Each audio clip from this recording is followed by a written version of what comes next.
ناظرین، اب سب کا دل کی گہرائیوں سے استقبال ہے۔ آج ہم بات کرنے جا رہے ہیں دنیا کے سب سے بابرکت اور مقدس پانی یعنی ابن زمزم کی۔ یہ صرف ایک کنواں نہیں بلکہ اللہ تعالیٰ کی عظیم نشانی، لاکھوں مسلمانوں کے لیے روحانی سکون، شفا اور برکت کا ذریعہ ہے۔ کیا اب جانتے ہیں کہ زمزم کا کنواں کہاں واقع ہے؟ یہ پانی کس معجزے کے نتیجے میں جاری ہوا؟ تقریباً 4000 سال گزرنے کے باوجود یہ پانی کیوں ختم نہیں ہوا؟ دنیا بھر کے سائنسدان بھی اس پانی کی بعض منفرد خصوصیات پر حیران کیوں ہیں؟ اور نبی کریم نے ابن زمزم کے بارے میں کیا ارشاد فرمایا؟ آئیے ان تمام سوالات کے جوابات قرآن، احادیث اور مستند تاریخی معلومات کی روشنی میں جانتے ہیں۔ زمزم کا کنواں کہاں ہے؟ ابن زمزم کا کنواں مسجد الحرام میں خان کعبہ سے چند ہی فاصلے پر واقع ہے۔ ہر سال کروڑوں مسلمان عمرہ اور حج کے دوران اسی مبارک پانی سے اپنی پیاس بجھاتے ہیں۔ ابن زمزم کیسے جاری ہوا؟ یہ واقعہ حضرت ابراہیم علیہ السلام، حضرت حاجرہ رضی اللہ عنہا اور حضرت اسماعیل علیہ السلام سے متعلق ہے۔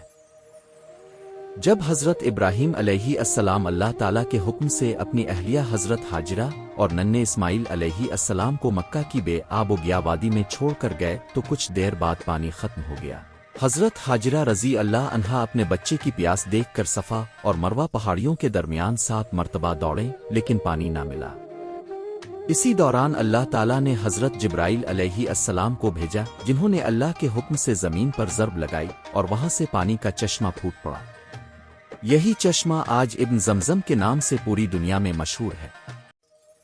4000 سال سے جاری معجزہ۔ تاریخی روایات کے مطابق ابن زمزم تقریباً 4000 سال سے مسلسل جاری ہے۔ کروڑوں لوگ روزانہ اس سے پانی پیتے ہیں، مگر اللہ تعالیٰ کے فضل سے یہ کنواں آج بھی خشک نہیں ہوا۔ یہ اللہ تعالیٰ کی قدرت کی ایک عظیم نشانی ہے۔ ابن زمزم کی خصوصیات۔ ابن زمزم عام پانی سے کئی لحاظ سے منفرد سمجھا جاتا ہے۔ یہ مبارک پانی ہے۔ مسلمان اسے شفا اور برکت کا ذریعہ مانتے ہیں۔ اس کا ذائقہ منفرد ہے۔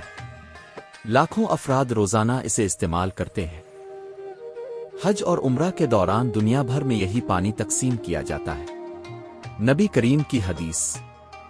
رسول اللہ نے فرمایا، زمزم کا پانی جس نیت سے پیا جائے وہ اسی کے لیے ہے۔ اسی لیے مسلمان ابن زمزم پیتے وقت اللہ تعالیٰ سے صحت، علم، رزق، مغفرت اور دیگر جائز دعائیں مانگتے ہیں۔ زمزم آج بھی دنیا بھر میں مشہور کیوں ہے؟ آج بھی دنیا کے کونے کونے سے آنے والے مسلمان ابن زمزم اپنے ساتھ لے کر جاتے ہیں۔ سعودی حکومت جدید نظام کے ذریعے اس پانی کو صاف، محفوظ اور زائرین تک پہنچاتی ہے تاکہ ہر حاجی اور عمرہ کرنے والا اس عظیم نعمت سے مستفید ہو سکے۔ ہمیں کیا سبق ملتا ہے؟ ابن زمزم ہمیں یہ سبق دیتا ہے کہ جب انسان اللہ تعالیٰ پر کامل بھروسہ کرتا ہے اور صبر اختیار کرتا ہے تو اللہ وہاں سے بھی رزق عطا فرما دیتا ہے جہاں سے انسان گمان بھی نہیں کرتا۔ حضرت حاجرہ رضی اللہ عنہا کی کوشش اور اللہ پر توکل آج بھی ہر مسلمان کے لیے بہترین مثال ہے۔ اختتام۔ ناظرین، ابن زمزم صرف ایک پانی نہیں بلکہ اللہ تعالیٰ کی رحمت، برکت اور قدرت کی زندہ نشانی ہے۔ اگر آپ کو آج کی یہ معلومات پسند آئیں تو ویڈیو کو ضرور لائک کریں، اپنے دوستوں اور اہل خانہ کے ساتھ شیئر کریں۔ اللہ تعالیٰ ہمیں ابن زمزم کی برکتیں نصیب فرمائے، حج و عمرہ کی سعادت عطا فرمائے اور ہماری جائز دعائیں قبول فرمائے۔ آمین۔